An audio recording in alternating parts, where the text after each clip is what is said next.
আসসালামু আলাইকুম দর্শক, স্বাগত জানাচ্ছি আরটিভির সন্ধ্যার সংবাদে। আপনাদের সঙ্গে রয়েছে আমি নীরা ফেরদৌস এবং আমি ফাহমিদা সালাম। বারবার প্রকল্পের মেয়াদ ও ব্যয় বৃদ্ধির প্রবণতায় তীব্র ক্ষোভ ও বিরক্তি প্রকাশ করেছেন প্রধানমন্ত্রী তারেক রহমান। যেসব কর্মকর্তার অবহেলা বা গাফিলতির কারণে প্রকল্পের মেয়াদ বাড়ছে তাদের খুঁজে বের করে দ্রুত শাস্তির আওতায় আনার জন্য সংশ্লিষ্টদের কঠোর নির্দেশ দিয়েছেন তিনি। মঙ্গলবার বাংলাদেশ সচিবালয় একনেক সভায় এই নির্দেশ দেন তিনি। বিষয়টি নিশ্চিত করেছেন প্রধানমন্ত্রীর উপ প্রেস সচিব মোহাম্মদ সুজাউদ্দৌলা সুজন মাহমুদ। সভায় মোট ৩,৮৯০ কোটি ৯৭ লাখ টাকা ব্যয় সম্বলিত 10টি প্রকল্প অনুমোদন দেওয়া হয়েছে। অনুমোদিত ব্যয়ের মধ্যে সরকারের নিজস্ব অর্থায়ন ৩,৮১০ কোটি ৬২ লাখ টাকা এবং সংস্থার নিজস্ব তহবিল থেকে ৮০ কোটি ৩৫ লাখ টাকা যোগান দেওয়া হবে।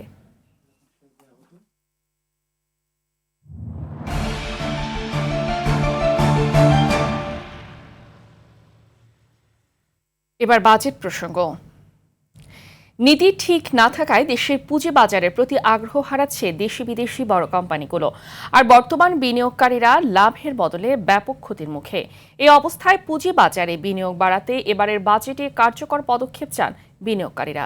রাজনৈতিক বিবেচনার পরিবর্তে অভিজ্ঞদের নিয়োগ, আয়কর ও ব্যাংক সুদের হার কমানো এবং আইপিও সহজ করার পরামর্শ বিশেষজ্ঞদের। সর্দার রাজীবের রিপোর্টে বিস্তারিত। আমি তো মারা গেছি এই শেয়ারে বিনিয়োগ করে। উজ্জ্বল বিশ্বাস ঢাকা স্টক এক্সচেঞ্জের নিয়মিত বিনিয়োগকারী। লাভের আশায় 2024 সালে 50 টাকা মূল্যে খুলনা প্রিন্টিং লিমিটেডের 25,000 শেয়ার কেনেন তিনি। কিন্তু 2 বছর পর উল্টো শেয়ারের মূল্য নেমেছে 36 টাকায়। এতে ব্যাপক লোকসানের মুখে এই ক্ষুদ্র বিনিয়োগকারী। কারো বাপের টাকা না, পাবলিকের কাছ থেকে টাকা নিয়েছে। টাকা নিয়ে আপনি কোম্পানি বিক্রি করে চলে গেছেন। বিগত আমলে যা হয়েছে, আওয়ামী লীগের আমলে হয়েছে, এই সমস্ত কাজগুলো করে এই মার্কেটটার একবার ধ্বংস করে রেখে গেছে। তার মতো শেয়ার বাজারে বিনিয়োগ করে লোকসান গুনছেন হাজারো বিনিয়োগকারী। আর এর জন্যে পুঁজিবাজারের নিয়ন্ত্রক প্রতিষ্ঠান বিএসইসির অদক্ষতা ও ভুল সিদ্ধান্তকেই দায়ী করছেন তারা। ব্যাপক দুর্নীতি হয়েছে, সঠিক বিচার না হওয়ার কারণে এখনো পর্যন্ত মানুষের মধ্যে সেই ভীতিটা কাজ করছে। শেয়ার মার্কেটটা বরাবরই মানুষের যখন আস্থা তৈরি হয়, যারা মনিটরিং করে তারা এমন হঠকারী সিদ্ধান্ত নেয়, তখন হুট করে ভালো মার্কেটটা খারাপ হয়ে যায়। ব্যাপক হারে বিনিয়োগ কমায় ব্যবসা গুটিয়েছে অসংখ্য ব্রোকারেজ হাউস। তাদেরই একটি হজরত আমানত শাহ সিকিউরিটিজ। প্রথম সারির এই প্রতিষ্ঠানটি লোকসান ঠেকাতে ইতিমধ্যে 2/3 শাখা বন্ধ করে দিয়েছে। 10 সালে যে পুঁজিবাজার উত্থান, এই উত্থান কিন্তু মানুষ স্বতঃস্ফূর্তভাবেই করছিল। আমরা সেটাকে কাজে লাগাইতে পারেন, সেটাকে অপব্যবহার করা হয়েছে। এরপরে যে মানুষের যে পুঁজি যেভাবে লস হয়েছে এখন পর্যন্ত, সেইটাতে মানুষের আস্থা আরো হারাই গেছে। নীতি ঠিক না থাকায় দেশের পুঁজিবাজারের প্রতি আকৃষ্ট হচ্ছে না দেশি বিদেশি বড় কোম্পানিগুলো, বলছেন ইনভেস্টমেন্ট কর্পোরেশনের চেয়ারম্যান। তোমার বিদেশি কোম্পানি তো একটার পর একটা চলে গেছে এখান থেকে। আনইথিক্যাল কম্পিটিশনের সম্মুখীন হয়, তারা ট্যাক্স দেয়, ওনারা ট্যাক্স দেয় না। তারা বলে যে এই বাংলাদেশ ইকোনমিতে আমাদের জন্য ব্যবসা করা কঠিন। গ্লাসকো স্মিথ ক্লাইন সারা পৃথিবীতে এটা লিস্টেড কোম্পানি, এখান থেকে চলে গেছে ওরা। পুঁজিবাজারকে ঠিক করতে ব্যাংক সুদের হার কমানোর পাশাপাশি রাজনৈতিক বিবেচনার পরিবর্তে অভিজ্ঞদের নিয়োগ দেওয়ার পরামর্শ তার। পৃথিবীতে সুদের হার অনেক কম, প্রাইভেট সেক্টরের কোনো ক্রেডিট ডিমান্ড নাই, মানে ঋণ নেওয়ার কোনো ডিমান্ডে নাই। তো ওরা বলে যে আমি এত হাই ইন্টারেস্ট রেট দিয়ে তো আমি ব্যবসা করতে পারবো না স্যার। পুঁজিবাজার ছাড়া খালি ব্যাংকিং মার্কেট দিয়া বা এটা হবে না, সুদের হারটা কমানো উচিত। পুঁজিবাজারকে গতিশীল করতে সরকারকে বাজেটে যুগান্তকারী সিদ্ধান্ত নেওয়ার আহ্বান জানিয়েছেন অধ্যাপক আবু আহমেদ। একদিকে হাই ট্যাক্স, রাইটে লেফটে ট্যাক্স, কেউ কেন ব্যবসা করতে পারবে না। You reduce taxes, you reduce the interest rate. যেহেতু ইকোনমি বসে গেছে, লিডটা সরকারকে দিতে হবে। সর্দার রাজীব আর টিভি, ঢাকা। দেশের পুঁজিবাজারের অবস্থা ঠিক করতে সরকার সব ধরনের সংস্কার পরিকল্পনা হাতে নেবে বলে জানিয়েছেন অর্থ পরিকল্পনা মন্ত্রী আমির খসরু মাহমুদ চৌধুরী। দুপুরে ত্রয়োদশ জাতীয় সংসদের দ্বিতীয় ও বাজেট অধিবেশনের তৃতীয় দিনে একথা বলেন তিনি। জানান, দেশে বেকারত্ব দূর করতে এবং নারী ও তরুণ উদ্যোক্তা তৈরিতে 400 কোটি টাকা বরাদ্দের প্রস্তাব দেওয়া হবে। পাশাপাশি মন্ত্রী আরও বলেন, বিনা জামানতে সর্বোচ্চ 4% সুদে 10 লাখ টাকা পর্যন্ত ও জামানত সাপেক্ষে সর্বোচ্চ 35 লাখ টাকা পর্যন্ত ঋণ সুবিধা দেওয়া হবে। যুব ক্ষুদ্র উদ্যোক্তারা যাতে সহজে এই সুবিধা পেতে পারেন তার জন্য সংশ্লিষ্ট ব্যাংক ও দফতরগুলোকে বিশেষ নির্দেশনা প্রদান করা হবে বলেও জানান মন্ত্রী। 2025-26 অর্থবছরে সংশোধিত বাজেটে স্টার্টআপ তহবিল খাতে 200 কোটি টাকা বরাদ্দ রয়েছে। এছাড়া আগামী ২৬-২৭ অর্থ বছরের বাজেটে স্টার্ট আপ তহবিল, নারী উদ্যোক্তা তৈরি, নারী উন্নয়ন ও তরুণ উদ্যোক্তা তৈরিতে প্রস্তাবিত বরাদ্দ মোট ৪০০ কোটি টাকা। দেশের অর্থনীতিকে আরও সমৃদ্ধ করতে কৃষি খাতের বিদ্যমান প্রতিবন্ধকতা দূর করে আধুনিক প্রযুক্তি নির্ভর সহায়তা নিশ্চিতের পরামর্শ দিয়েছেন অর্থনীতিবিদরা। এবারে বাজেটে এ খাতে বরাদ্দ বাড়ানোর পাশাপাশি কৃষি পণ্যের সরবরাহ ব্যবস্থা ও সংরক্ষণ সুবিধার উন্নয়নে গুরুত্ব দিতে পরামর্শ খাত সংশ্লিষ্টদের। উদ্যোক্তাদের মতে কৃষিতে ভর্তুকি বাড়ানো হলে উৎপাদন বাড়বে এবং এর ইতিবাচক প্রভাব জাতীয় অর্থনীতিতেও প্রতিফলিত হবে। বিস্তারিত আব্দুর রহিমের রিপোর্টে। মোট দেশজ উৎপাদন জিডিপিতে কৃষির অবদান দিন দিন কমছে। শুধু তাই নয়, কৃষি শ্রমিকদের সংখ্যাও কমছে আশঙ্কাজনক হারে। গত 17 বছর বাজেটে কৃষিকে গুরুত্ব না দেওয়ায় জিডিপিতে এ খাতের অবদান 18 থেকে নেমে 12% দাঁড়িয়েছে। 2 দশক আগেও দেশের মোট শ্রমশক্তির 75%ই কৃষিখাতে জড়িত ছিল, কিন্তু এখন তা নেমে এসেছে 40%। তাই এবারের বাজেটে এ খাতে ভর্তুকি বাড়ানোর দাবি উদ্যোক্তাদের। স্থানীয়ভাবে এই যে উৎপাদনযোগ্য রাসায়নিক সার এখানে উৎপাদন হয়, সেখানে প্রণোদনা দিয়ে একটা স্বয়ংসম্পূর্ণ একটা সার উৎপাদনের যদি আমরা ব্যবস্থাপনা তৈরি করতে পারি। শুধু খাদ্য নিরাপত্তার জন্য বিবেচনা না করে কৃষিখাতকে অর্থনৈতিক প্রবৃদ্ধির অন্যতম চালিকা শক্তি হিসেবে গড়ে তোলার আহ্বান এই উদ্যোক্তার। কৃষি যে আমাদের অর্থনীতির মেরুদণ্ড এবং কৃষির রূপান্তরের মাধ্যমেই যে আমাদের অর্থনৈতিক রূপান্তর হতে পারে, সেটাকে কাজে প্রমাণ করতে হলে কৃষিতে বিনিয়োগ আকর্ষণীয় করে দিতে হবে। কৃষিপণ্য সরবরাহ সংরক্ষণের প্রযুক্তির ব্যবহার বাড়ানোর পরামর্শ অর্থনীতিবিদদের।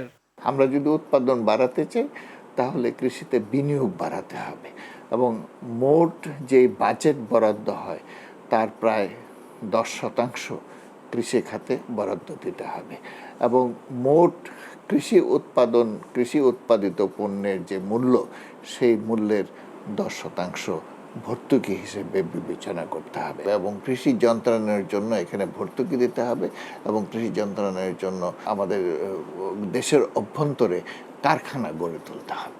পাশাপাশি পরিবহনে চাঁদাবাজি বন্ধে আরও কঠোর ব্যবস্থা নেওয়ার দাবি খাত সংশ্লিষ্টদের। আব্দুর রহিম, RTV, ঢাকা।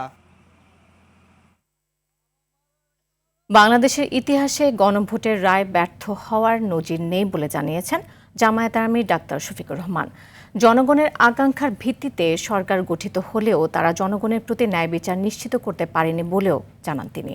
রাজধানীর মগবাজারে জামাতের কেন্দ্রীয় কার্যালয়ে দলটির পক্ষ থেকে ছায়া বাজেট ঘোষণাকালে এসব কথা বলেন তিনি। এ সময় বর্তমান অর্থনৈতিক ব্যবস্থার সমালোচনা করে বেশ কিছু নীতিগত প্রস্তাব তুলে ধরেন দলটির অর্থনীতি বিষয়ক নেতারা। বিস্তারিত জানাচ্ছেন অভি আরিফ। আসন্ন বাজেটকে সামনে রেখে ছায়া বাজেট ঘোষণা অনুষ্ঠানের আয়োজন করে বাংলাদেশ জামায়াত ইসলামী। রাজধানীর মগবাজারে দলটির কেন্দ্রীয় কার্যালয়ে এই বাজেট ঘোষণা অনুষ্ঠানে বর্তমান অর্থনৈতিক ব্যবস্থার সমালোচনা করেন দলটির অর্থনীতি বিষয়ক নেতৃবৃন্দ। তুলে ধরেন বেশ কিছু নীতিগত প্রস্তাব। বাজেট হতে হবে কর্মসংস্থানমুখী, বিনিয়োগ ও শিল্প বান্ধব, করের অভিঘাত থেকে ক্ষুদ্র ও মাঝারি শিল্পকে যথাসম্ভব রক্ষা করা প্রয়াস কাঙ্ক্ষিত, কর ব্যবস্থায় কৃষিকে অগ্রাধিকার দেওয়া। প্রধান অতিথির বক্তব্যে দেশের রাজনৈতিক ও অর্থনৈতিক পরিস্থিতির সমালোচনা করে জামায়াতের আমির ডাক্তার শফিকুর রহমান বলেন, সততা ও স্বচ্ছতা ছাড়া কোনো বাজেটই কার্যকর হতে পারে না। আমরা এই বাজেট কোনো দলের জন্য দিচ্ছি না, এই বাজেট 18 বা 20 কোটি মানুষের জন্য। বাজেট বাস্তবায়নের জন্য সততা, স্বচ্ছতা লাগবে, জবাবদিহিতা লাগবে। সততা, স্বচ্ছতা, জবাবদিহিতা যদি নিশ্চিত করা যায়, আমরা মনে করি যে বাজেট প্রস্তাবনা আমরা করব সেটা অবশ্যই অর্জনযোগ্য, এটা অর্জন করা সম্ভব। ছায়া বাজেটে রাজস্ব আহরণে অটোমেশন বৃদ্ধি, কর ব্যবস্থার সংস্কার এবং করদাতার সংখ্যা বাড়ানোর উপরও জোর দেওয়া হয়। আমাদের ট্যাক্সেশন কালেকশনের যে পদ্ধতি রয়েছে এটা দারুণ ত্রুটিপূর্ণ।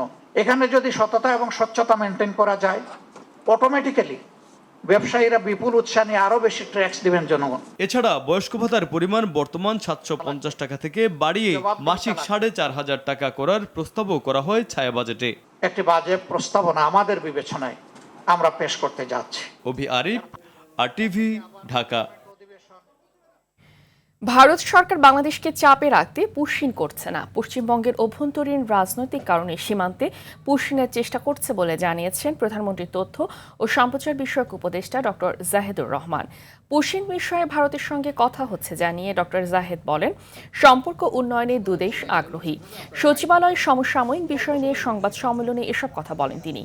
তথ্য উপদেষ্টা বলেন, কার্যক্রম নিষিদ্ধ আওয়ামী লীগের পদধারী কেউ স্থানীয় সরকার নির্বাচনে অংশ নিতে পারবে না। তাদের মিছিল এবং অপরাধ কার্যক্রয় প্রতিহত করতে পুলিশ তৎপর আছে। সকল বিশ্ববিদ্যালয় ও বড় কলেজে ছাত্র সংসদ নির্বাচন দিতে সরকার বদ্ধপরিকর বলেও জানান ডক্টর জাহেদ। ভারতের পুশিন বাংলাদেশে যেটা করার চেষ্টা করছে, আমরা নিশ্চয়ই পশ্চিমবঙ্গের নির্বাচন ফলো করেছি। সেখানে নির্বাচন একটা ইস্যু ছিল, এটা তাদের একটা অভ্যন্তরীণ রাজনৈতিক ব্যাপার, যেটার খানিকটা চাপ আমাদের উপরে আসছে। আমি এইভাবে মনে করি না যে বাংলাদেশের সাথে কোনো একটা টেনশন তৈরির জন্য ভারতীয় সরকার এটা করছে। পশ্চিমবঙ্গে যে নতুন সরকার দায়িত্বে এসছে নির্বাচিত হয়ে, তাদের নির্বাচনের এক ধরনের প্রতিশ্রুতি ছিল, তাদের একটা রাজনীতি আছে, সেটারই এক ধরনের বহিঃপ্রকাশ এটা। আগামী বছরের মধ্যে বাংলাদেশ থেকে জনশক্তি রফতানি 1 লাখে উন্নীত করার বিষয়ে রাশিয়ার সঙ্গে আলোচনা করেছেন পররাষ্ট্রমন্ত্রী ডক্টর খলিলুর রহমান। এই বিষয়ে দ্রুত পদক্ষেপ নিতে রুশ কর্তৃপক্ষ সম্মত হয়েছে বলেও এক বিজ্ঞপ্তিতে জানিয়েছে পররাষ্ট্র মন্ত্রণালয়। উভয় পক্ষ শিগগিরই এই বিষয়ে প্রয়োজনীয় আনুষ্ঠানিকতা সম্পন্ন করবে বলেও আশা করা হচ্ছে। বর্তমানে প্রায় 10,000 বাংলাদেশি রাশিয়ায় কাজ করছে। এছাড়াও দেশটিতে তৈরি পোশাক ও ওষুধ রফতানি দ্রুত বাড়ানোর সম্ভাবনার উপর জোর দেন বাংলাদেশের পররাষ্ট্রমন্ত্রী। With my candidature, which helped me privilege of working with you in the UN, and those were simpler. The world is not in peace, and ever since we have seen quite a bit of expansion of our relationship in various fields, in trade, in education, in energy, in the area of defense, and we continue to do that. We have a very fine ambassador helping us in Dhaka in bringing forward our relationship. রাজধানী পল্লবীতে 8 বছরী শিশু রামিসা ধর্ষণ ও হত্যা মামলার পূর্ণাঙ্গ রায়ের নথি হাইকোর্টে পৌঁছেছে। মোট 72 পৃষ্ঠার এ নথিতে 69 পৃষ্ঠার রায় এবং ফাঁসির দণ্ডপ্রাপ্ত আসামি সোহেল রানা ও তার স্ত্রীর 3 পৃষ্ঠার ডেথ রেফারেন্স রয়েছে। ফৌজদারি কোনো মামলায় আসামির মৃত্যুদণ্ড কার্যকরে হাইকোর্টের অনুমোদন লাগে, যা ডেথ রেফারেন্স মামলা হিসেবে পরিচিত। এর আগে বিকেলে 2 আসামির ফাঁসির রায়ে স্বাক্ষর করেন ঢাকা মহানগর শিশু সহিংসতা দমন ট্রাইব্যুনালের বিচারক মাসরুর সালেকিন। এর আগে 7 জুন শিশু রামিসাকে ধর্ষণ ও হত্যার দায়ে সোহেল রানা ও স্বপ্না খাতুনকে মৃত্যুদণ্ড দেয় আদালত।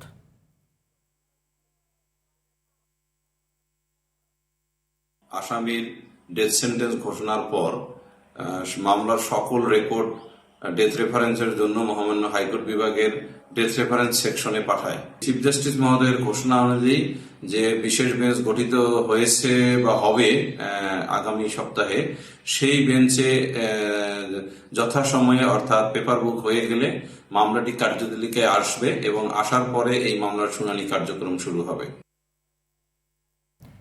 বিচার বিভাগের স্বাধীনতা সুনিশ্চিতে সরকারের সদিচ্ছার অভাব নেই জানিয়ে অ্যাটর্নি জেনারেল রুহুল কুদ্দুস কাজল বলছেন, তবে স্বতন্ত্র সচিবালয় প্রতিষ্ঠার বিষয়টি আরও যাচাই বাছাই প্রয়োজন। সকালে রাষ্ট্রপক্ষের আবেদনের পরিপ্রেক্ষিতে সুপ্রিম কোর্টের জন্য স্বতন্ত্র সচিবালয় প্রতিষ্ঠায় হাইকোর্টের দেওয়া রায় স্থগিত করে আপিল বিভাগ।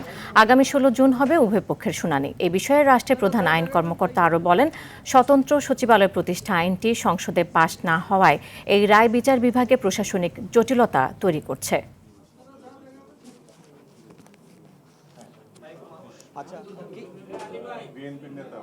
গণতান্ত্রিক সরকার তারা তাদের গণতান্ত্রিক চর্চায় রাষ্ট্র পরিচালনার ক্ষেত্রে কোনো আইনের অপব্যবহার করবে, এটা তো কারো প্রত্যাশিত না।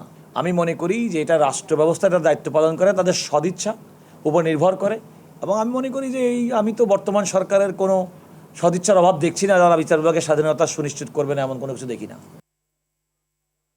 ডাক বিভাগের সেবা বৃদ্ধির জন্য ঢাকা শহরে স্থাপন করা হবে স্মার্ট পোস্ট বক্স। এছাড়া আমার ডাক অ্যাপের মাধ্যমে সেবাদান প্ল্যাটফর্ম তৈরি করে পর্যায়ক্রমে পুরো ডাক সেবা কার্যক্রমকে অটোমেশনের আওতায় আনা হবে বলে জানিয়েছেন ডাক, টেলিযোগাযোগ ও তথ্য প্রযুক্তি মন্ত্রী ফকির মাহবুব আনাম। জাতীয় সংসদের সংরক্ষিত নারী আসনের সংসদ সদস্য নীলোফার চৌধুরী মনির এক লিখিত প্রশ্নের জবাবে তিনি এ তথ্য জানান। মন্ত্রী জানান, ডাক অধিদপ্তরের জন্য একটি ই-কমার্স প্ল্যাটফর্ম ডাক কমার্স মডেল প্রতিষ্ঠা করা হবে। এর মাধ্যমে প্রতিটি ডাক সেবাকে সম্পূর্ণ ডিজিটালাইজড করা সম্ভব হবে।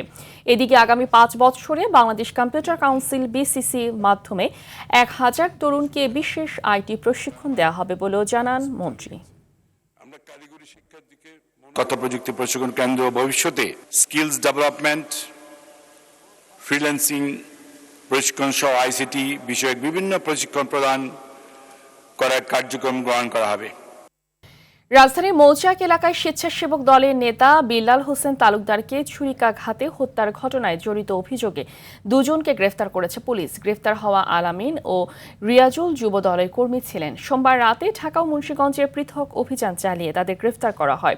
পরিবারের দাবি, রমনা থানার যুবদল নেতা দিদারুল ইসলাম বাবু ডেকে নিয়ে বিল্লালকে খুন করেছেন। সাকিবুর রহমানের রিপোর্টে বিস্তারিত।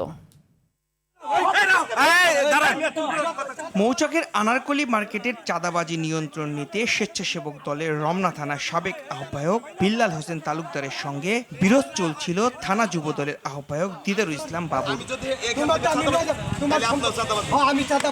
পরিবারের দাবি, স্থানীয় সংসদ সদস্যের মধ্যস্থতায় এ 2 জনের বিরোধ মীমাংসাও হয়। পরিকল্পিতভাবে বিল্লালকে খুন করার অভিযোগ স্বজনদের। বিন্দু পরিমাণ ভুল নাই যে পরিকল্পনা ছিল না ওদের, কারণ আমার ভাইয়ের শরীরে কোথাও আঘাত করে নাই, একবারে ফুসফুস বা হার্টে একবার আঘাত করছে, একটা আঘাতই করছে। তার মানে ওদের উদ্দেশ্য ছিল আমার ভাইকে মারা। এখানে গ্যামজামটা ছিল দোকান নিয়ে, এখানে একটা চাঁদাবাজি হইতো, আমার ভাইটা বাধা দিছে। এই ঘটনায় রমনা থানায় মামলা করেছে পরিবার। এরই মধ্যে 2 জনকে গ্রেফতারের কথা জানিয়েছে পুলিশ। একজনকে ঢাকা থেকে অ্যারেস্ট করেছে, একজনকে মুন্সিগঞ্জ থেকে আমরা অ্যারেস্ট করেছি। আলামিন, সে 19 নং ওয়ার্ড যুবদলের আহ্বায়ক, আর রিয়াজুল তিনি যুবদল কর্মী বলে আমরা জেনেছি। এদিকে গ্রেফতার আল আমিনের স্ত্রীর দাবি, ঘটনাস্থলে থাকলেও বিল্লাল হত্যার সঙ্গে তার স্বামী জড়িত নন।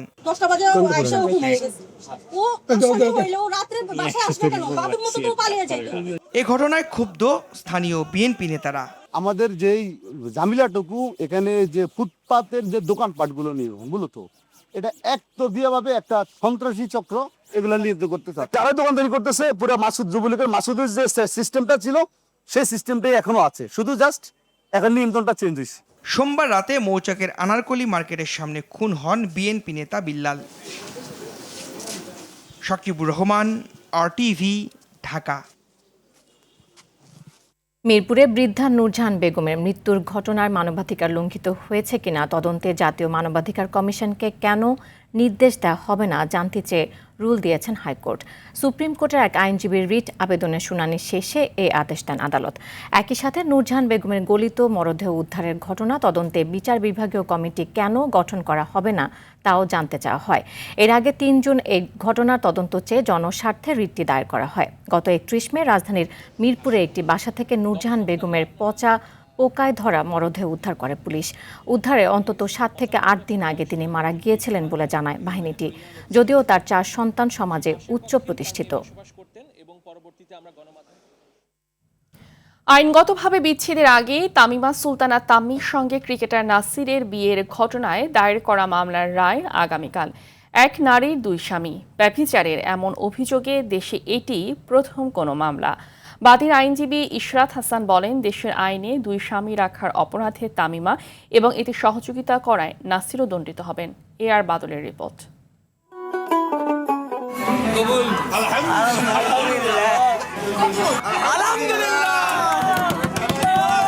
স্বামী রাকিব হাসান থাকা অবস্থায় ক্রিকেটার নাসিরের সাথে নিজের বিয়ে এভাবেই উদযাপন করেন 1 সন্তানের জননী তামিমা সুলতানা।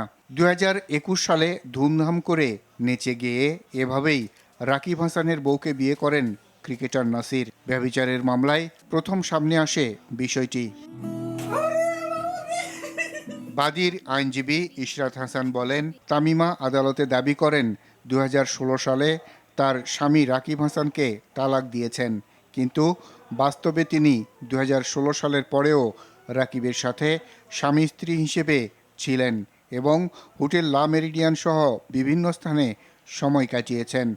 এমনকি তাদের একমাত্র মেয়েও মা তামিমার বিরুদ্ধে সাক্ষী দিয়েছেন আদালতে। তিনি বলেন, ভুয়া তালাকনামা তৈরি করে নাসির তামিমা সমাজে এমন ব্যভিচারের কাণ্ড ঘটিয়েছেন।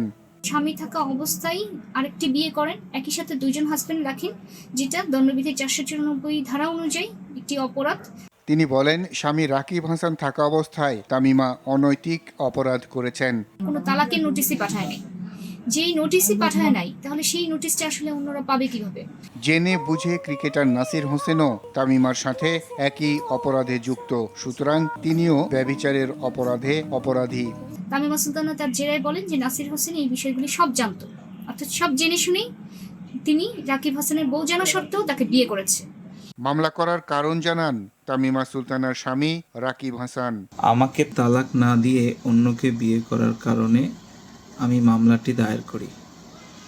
আশা করি বেবিচার ও জালিয়াতিতে যারা জড়িত তাদের দৃষ্টান্তমূলক শাস্তি হবে, আমি ন্যায় বিচার পাবো। এ বিষয়ে নাসির হোসেনের বক্তব্য জানতে যোগাযোগ করা হলে তিনি তার আইনজীবীর সাথে যোগাযোগ করতে বলেন। পরে তার আইনজীবী দেশের বাইরে থাকায় সময় দিয়েও আর কথা বলেননি। তবে সমাজে যাতে এমন ঘটনা না ঘটে সে কারণে দৃষ্টান্তমূলক শাস্তি প্রত্যাশা সচেতন মহলের। আর বাদল, RTV, ঢাকা। গণতান্ত্রিক অবকাঠামো গড়ে তোলার জন্য এমপিদের সহযোগীদের সৎ থেকে পরিকল্পনা বাস্তবায়নের আহ্বান জানিয়েছেন জাতীয় সংসদের চিফ হুইপ নুরুল ইসলাম মনি। মঙ্গলবার সকালে রাজধানীর খামারবাড়ির কৃষিবিদ ইনস্টিটিউটে সংসদ সদস্য বৃন্দের ব্যক্তিগত সহকারীদের প্রশিক্ষণ কর্মশালায় প্রধান অতিথির বক্তব্যে একথা বলেন তিনি। এ সময় আসন্ন বাজেট মাথায় রেখে দেশের রাজস্ব উন্নয়ন সেক্টরে সরকারের পরিকল্পনা বাস্তবায়নে কিভাবে সমৃদ্ধ করা যায় সেই বিষয়ে নির্দেশনা দেন চিফ হুইপ।